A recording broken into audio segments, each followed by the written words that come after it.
Hello everyone, FPL Raptor here and welcome back to another video on my YouTube channel. In today's video we have my Game Week 11 team selection where we'll look at my current team, what I'm planning with my transfers and also plan ahead as well. If you do enjoy today's video, please do smash that like button, and if you're new around here, make sure to subscribe as well. But without further ado, let's jump into it.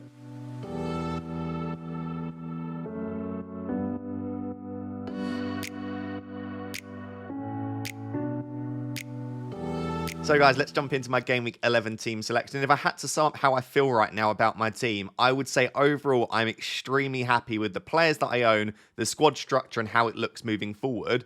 But sadly, I'm not happy with how it looks for Game Week 11. And these things happen, right? You can be happy with your team and how it's set up, but you just look at a given week and think, I just don't have the fixtures and matchups here right now. I'm having to start players with suboptimal fixtures this week. There are players that I don't own from teams that have really good fixtures, i.e. I have no Spurs assets against Ipswich at home. Currently have no Manchester United assets against Leicester at home. So, yes, very happy with the team. And you'll see when you look at the personnel that I own, there aren't many players in the long term that I'm desperate to go out and buy that I don't already have. But this week, it sadly doesn't look very good. So I'm fully braced for a red arrow this week. But hopefully I can make that up from 12 and beyond because I think the team is very well set up. And one of the ways I feel like you know if your team is well set up and you know if you've got the right players in place is if your team value continues to shoot up. And I'm not saying my team value is perfect, but as of right now, it's 102.5 with 0.2 in the bank. Let me know what your team value down below is in the comments as well. But that's normally a good sign. If people are trying to bring in the players that I own, it normally means I'm set up quite well. So, with all of that being said, I've currently got 0.2 million in the bank and one free transfer, and my team is currently rated at 96% according to Fantasy Football Hub. If you still want to get that 7-day free trial from Fantasy Football Hub, there is a link down below in the description. It allows you to plan ahead, get access to all of the stats, and they're still offering 30% off as well. So let's start with the goalkeepers, and as of right now, it's Fabianski and Sanchez. I did actually bring in Sanchez last week for Raya, and you might think, what a terrible transfer. I only did that in order to afford the upgrade to bring Salah into the team, as we'll look at in a second. It just allowed me to have a really nice structure. I didn't love having all of that money invested in the goalkeeper position anyway, especially when Raya just doesn't make the saves. I know in the first part of the season he did, but I feel like that was just kind of variance and it's not going to happen on a consistent basis.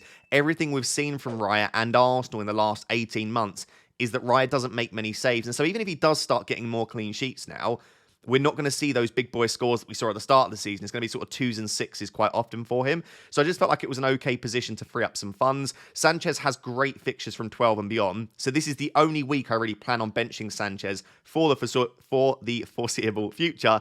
And as a result, I think I'm going to play Fabianski this week. Listen, Fabianski hasn't been great since coming in, so you never know if he's going to stay in the starting 11. And West Ham are just not a good defence. I do expect Everton to score, but I feel like West Ham have a much greater chance for me of a clean sheet against Everton at home than Sanchez does against Arsenal at home. Even though Arsenal haven't been attacking as well, I still fancy Fabianski here. So I think I'm going to start him and just hope that even if he doesn't keep a clean sheet, maybe makes enough saves to pick up a save point or two. But yeah, from 12 and beyond, when Sanchez has Leicester and Southampton in the space of a couple of weeks, I'm definitely going to be bringing Sanchez back into the starting 11. So that's the plan with the goalkeepers at the moment. If the Sanchez transfer doesn't pay off, maybe a little bit further down the line, I start to look at the likes of Sells again when Nottingham Forest fixtures start to improve. With the defence, I would say overall, I'm not too displeased, but it's definitely the position where at the moment, I probably do plan on using my transfer if I use it this week. And I'll discuss that when we move on to my transfer plans. And I just think there's a couple of issues here. So starting with the players that aren't an issue, Aït-Nouri, not an issue at all. I think he's probably the most in-demand defender at the moment. I brought him in Game Week 7, actually, on my wildcard. So I've had him for 4 weeks now. He's got 2 or 3 attacking returns in that time. And he's just brilliant. He gets so far forward. 3 goals and 2 assists in 10 games is an absolute joke for a defender. That's more than a lot of the attackers that we're looking at and saying that they're fantastic. If you've watched Wolves at any point, ignore the data even, just watch Wolves. He's so attacking. He pops up as the number 9 a lot. He's averaging about 1 shot in the box per 90, which for a left back or a left wing back is ridiculously good. So 8-0 against Southampton at home, I'm very happy with.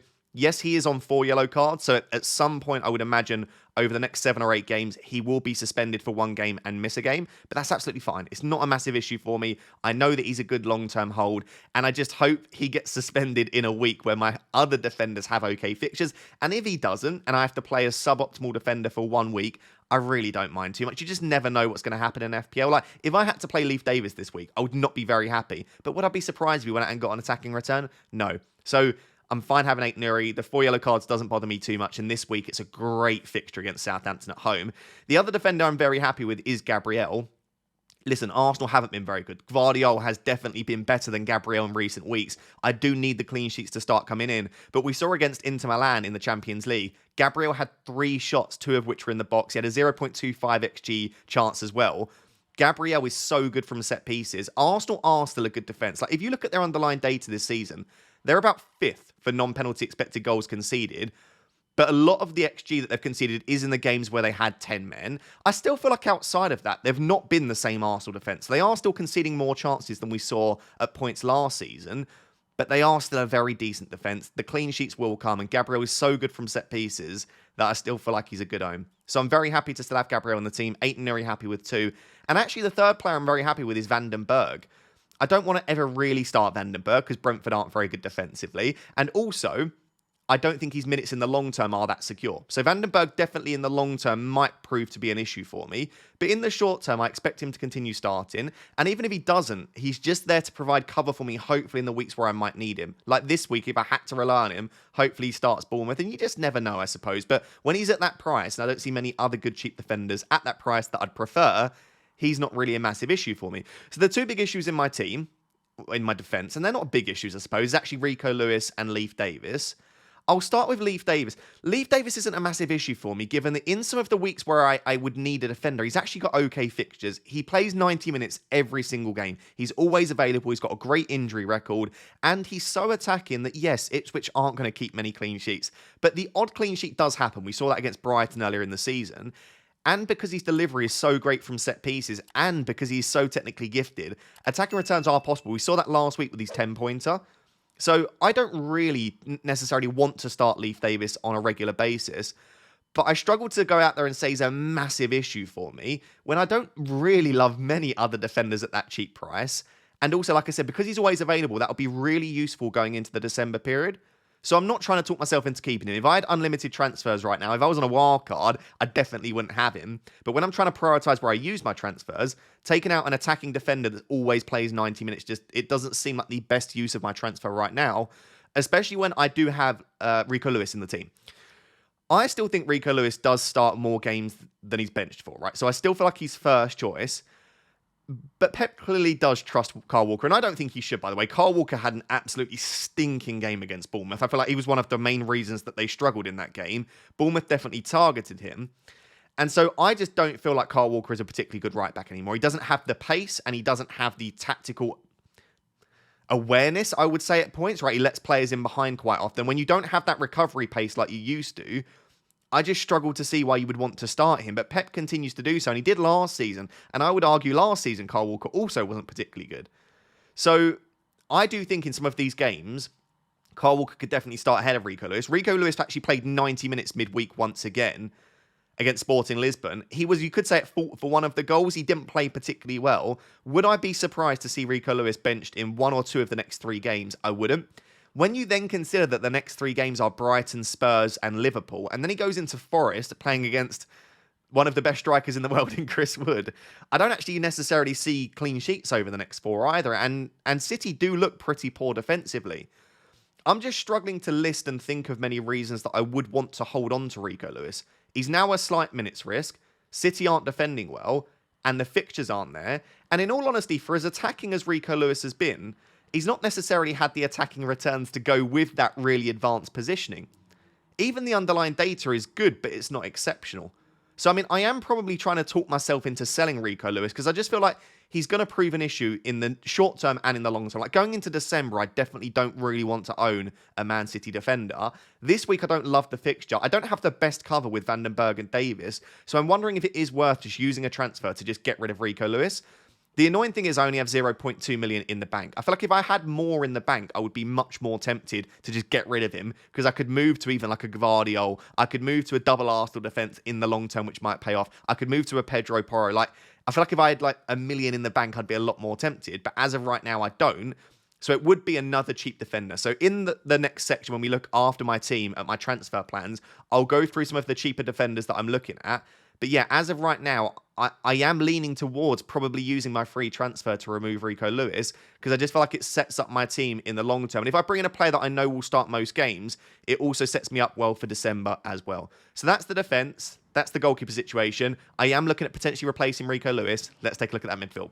So guys, I just want to talk about the free-to-play fantasy football competition that Sorare are running at the moment, called the Kings of England, with the deadline being this Friday. All you have to do is select 5 players that you think will perform well in fantasy football this weekend. There'll be a link down below in the description. It is 18 plus, so please play responsibly. It's basically testing how well you know your fantasy football, and I think we know our fantasy football quite well. And yeah, loads of insane prizes. There are weekly competitions on a Tuesday and Friday, so if you do miss this one, you can of course enter the next one as well.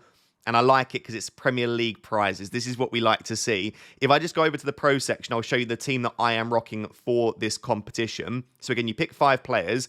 I've gone for Solanke and Porro from Spurs. I obviously sold Solanke in FPL myself, and I don't own Pedro Porro, so it's a little bit of hedging against the players that I don't actually own, but I think they will do quite well against Ipswich. I've obviously gone for Bruno Fernandes. Any opportunity I have to own him, I always go for it. And then Harry Kane and Neuer against St. Pauli in the Bundesliga. I think St. Pauli have actually scored the fewest goals in the Bundesliga this season, so probably a good chance for Manuel Neuer. So that's the team I've gone for. Let me know what you think of it. And yeah, you just select 5 players from any of the top 5 leagues in Europe, and if you win, you get those pretty cool prizes. The other thing you get if you enter is also Essence, which will allow you to craft your first limited card, which are these gold ones here, which allow you to enter future competitions as well. So if you want to enter more competitions, but you don't want to immediately go out and buy a card, you have the option to craft it through the Essence that you get by entering these competitions. You can see some of the teams that I've got here for the Premier League. There's also the Champion as well, there's Contender, there's Under 23s, there's loads of competitions, and the more cards you have, I suppose, the more competitions you can enter as well. So like I said, it is 18 plus, please play responsibly. There is a link down below in the description, and let me know who your 5-man team is going into this weekend. So moving on to the midfield, and it does look a bit of a state at the moment, given that I have 2 flag players, and they're both playing those flag players against Liverpool and Arsenal. But I think actually, when you look at it overall, it's not as bad as it first looks. So let's talk about those 2 flag players. So with Morgan Rogers, I don't know why he's still got the flag, because he played midweek in the UCL for Aston Villa. He didn't play particularly well and only played about 65 minutes before coming off, but at least he played. I'll be honest, as good as Rogers has been recently, I think he's absolutely knackered. When you watch him, he doesn't have that same energy that he had at the start of the season. He's had quite a few early subs recently, and he keeps picking up these little knocks. I do just wonder if he's just a little bit run into the ground from all of the minutes that he's had and all of the running that he does. Like, if you do watch Rogers, he covers more ground than anyone on the pitch.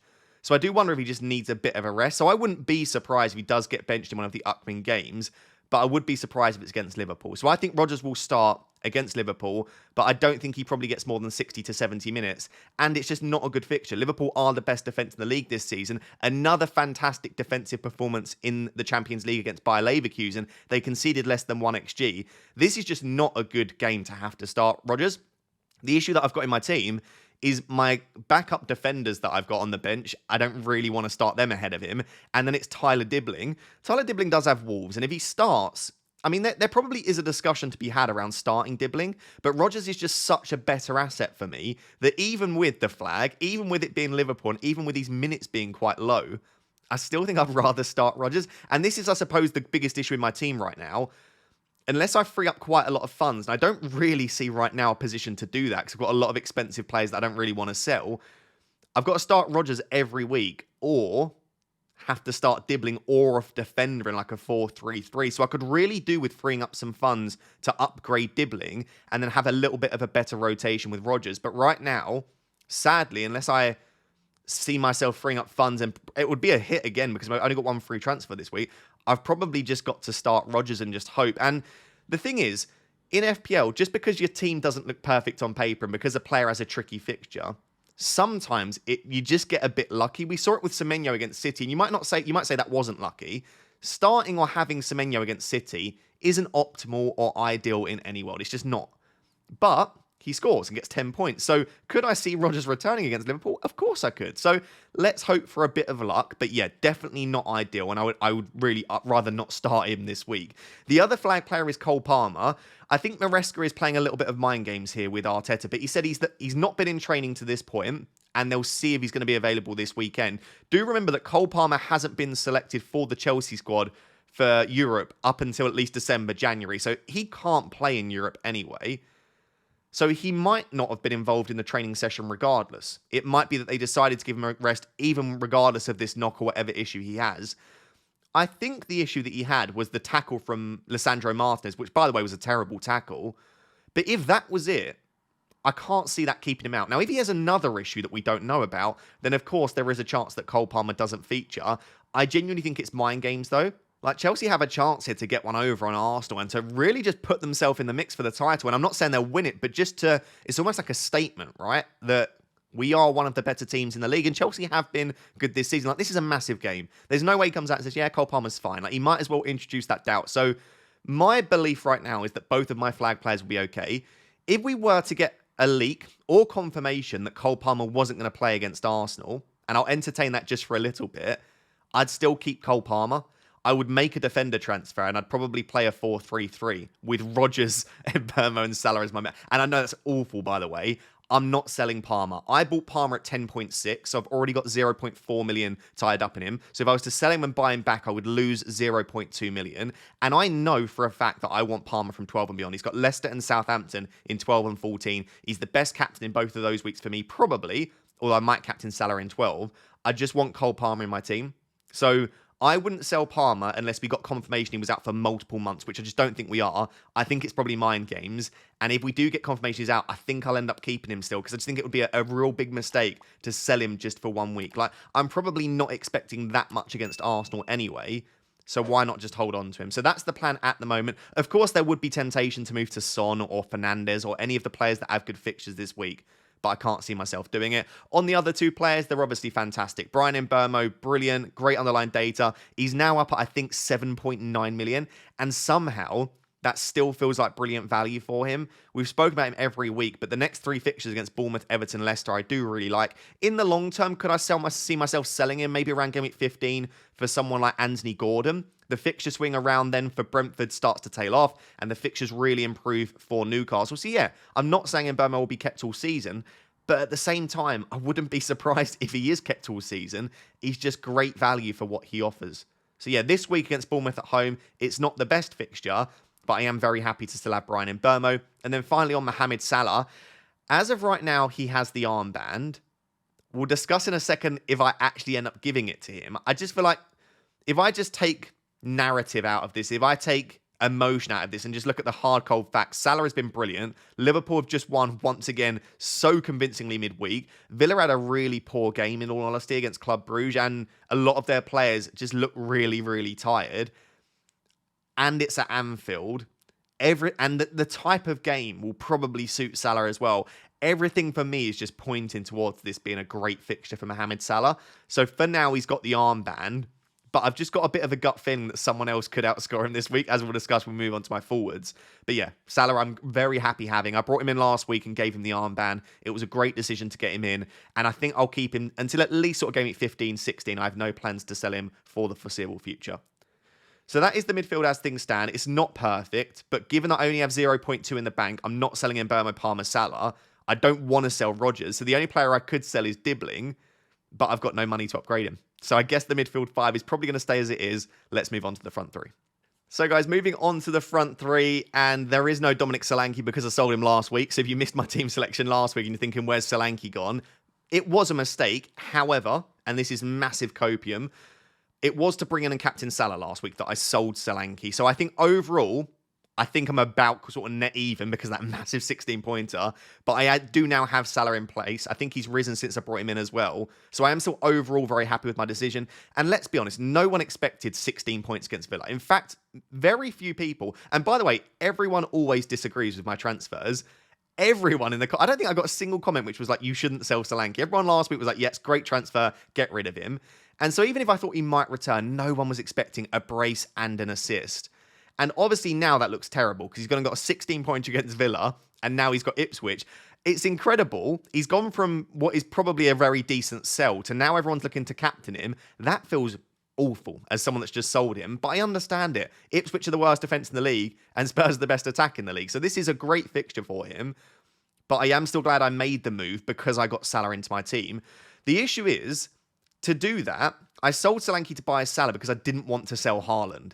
And so really, the issue isn't with Salah and Solanke, the issue is with Erling Haaland, because if Haaland had smashed it last week, it would have been justified selling Solanke instead of Haaland. But as of right now, I'm looking at it thinking, I would rather have Solanke than Haaland, which is bonkers. Like last week, I wouldn't have felt that way. So let's hope that Haaland can deliver, because he's the real issue in my team right now. He is 15.3 million. I've not even got the armband on him, and he's not delivering.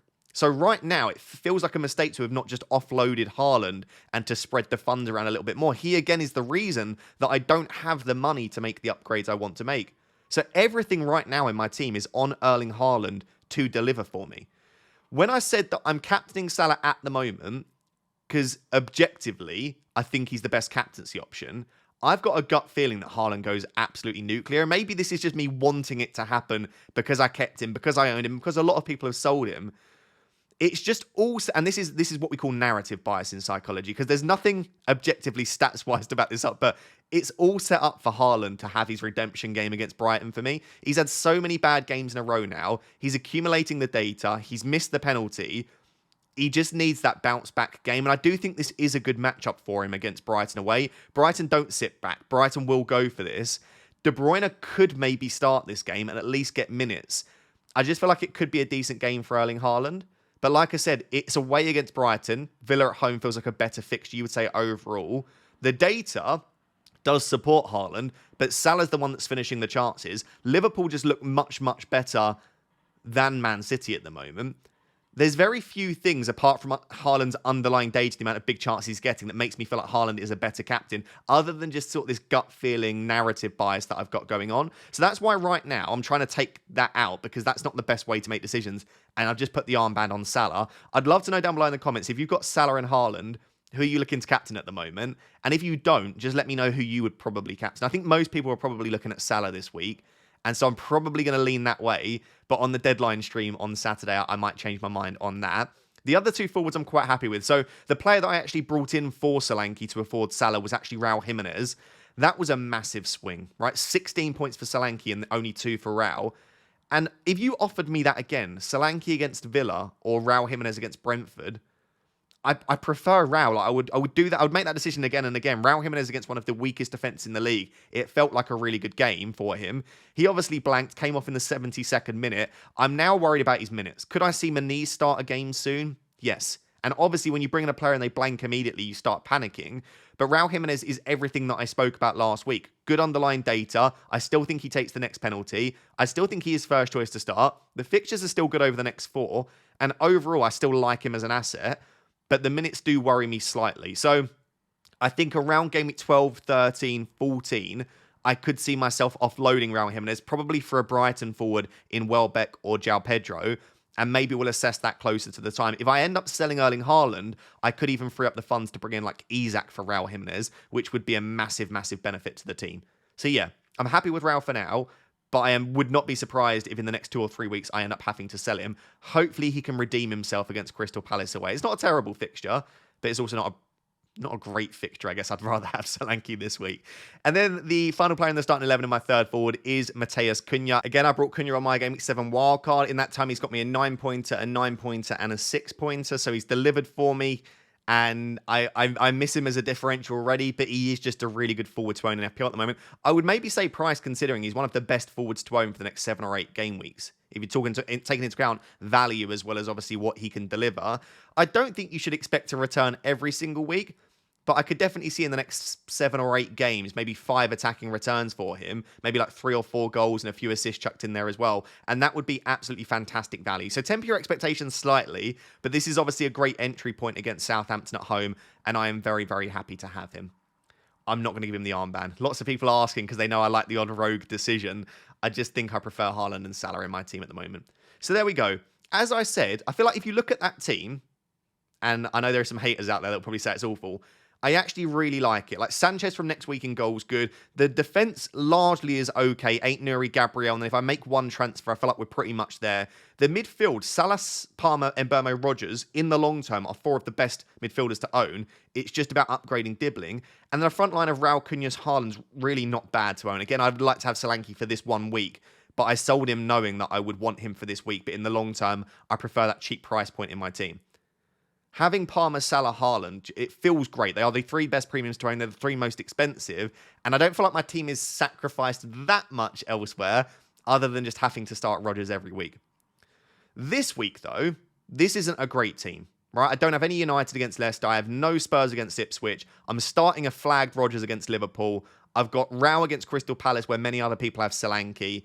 I've got Palmer and Gabriel clashing against each other. I've got Fabianski in my starting 11. Like, this is not a good week for my team, but you never know what might happen. Let's now take a look at my potential transfer plans, which involves removing Rico Lewis and bringing in a defender, and discuss which defenders I'm currently looking at.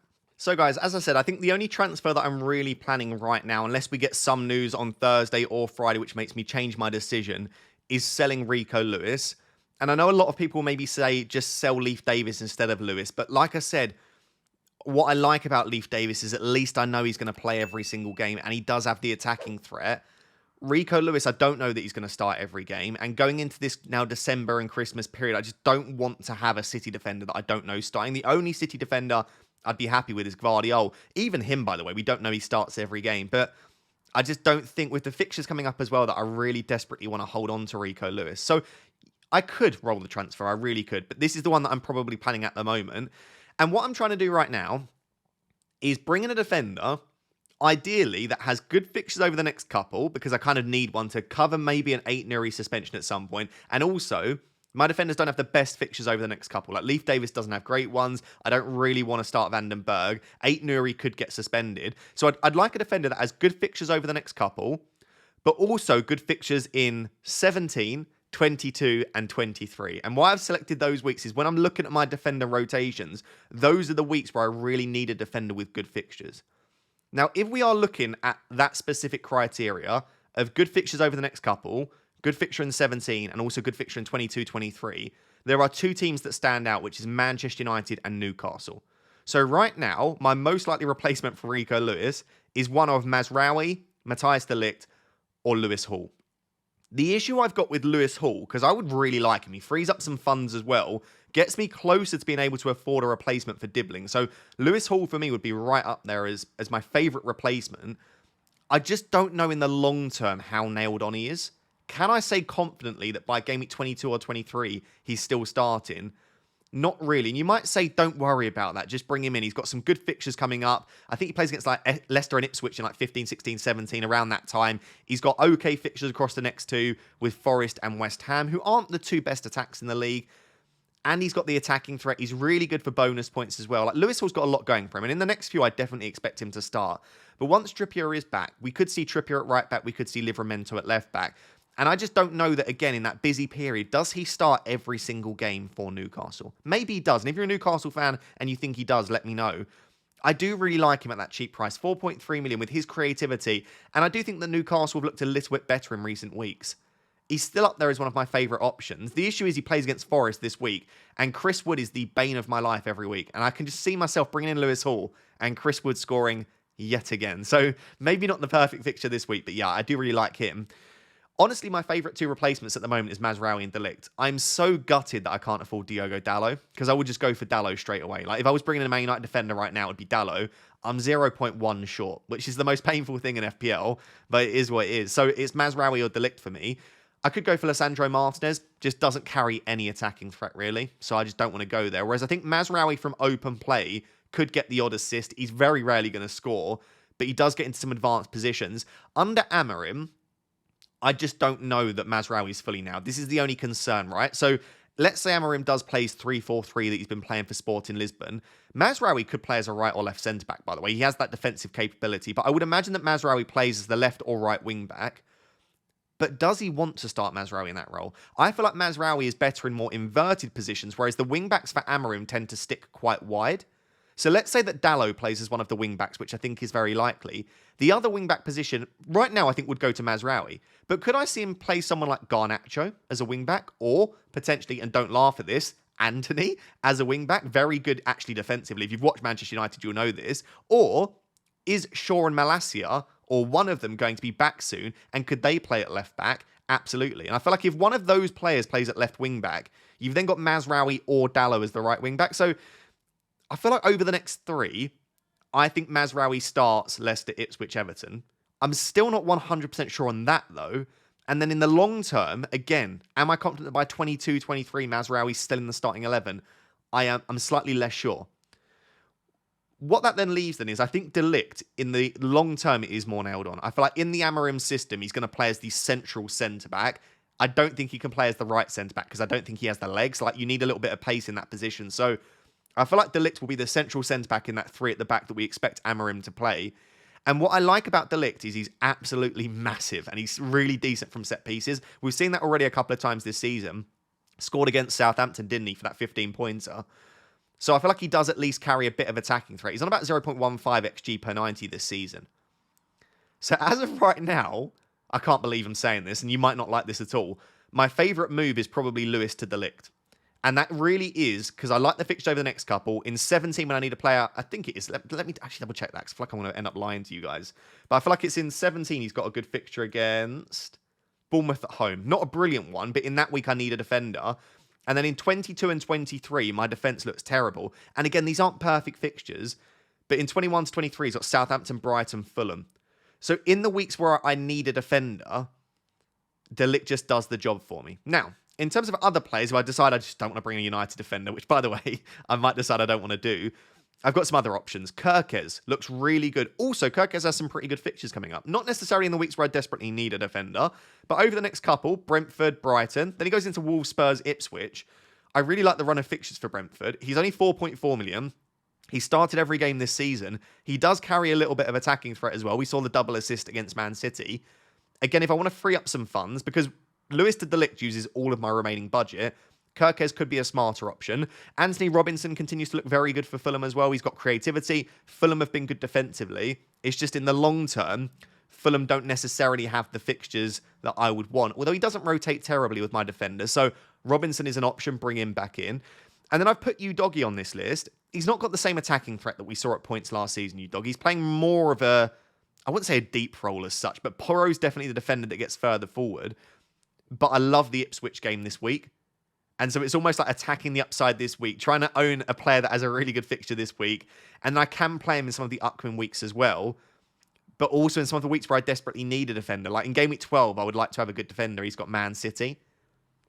So I feel like Udogie's probably the least likely that I would bring in. But if I've got a little bit of Spurs FOMO, I could potentially go there. But then again, Spurs defensively, they're just not it. It's more about going forward.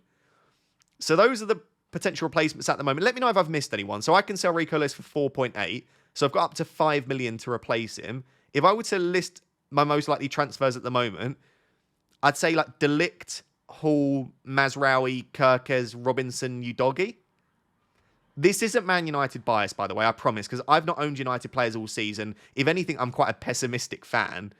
But I just feel like given the weeks that I need players, given that there is a new manager coming in, and yeah, given the fixtures, I just feel like I think De Ligt could be a really decent shout. So let me know what you think of that down below in the comments, and let me know if I've missed anyone as well. So guys, there you have it. That is my Game Week 11 team selection. Let me know what you think of the transfer plans, and let me know what you're planning for your team as well. And if you have enjoyed today's video, please do smash that like button and make sure to subscribe as well. Until next time, thank you very much. Bye-bye.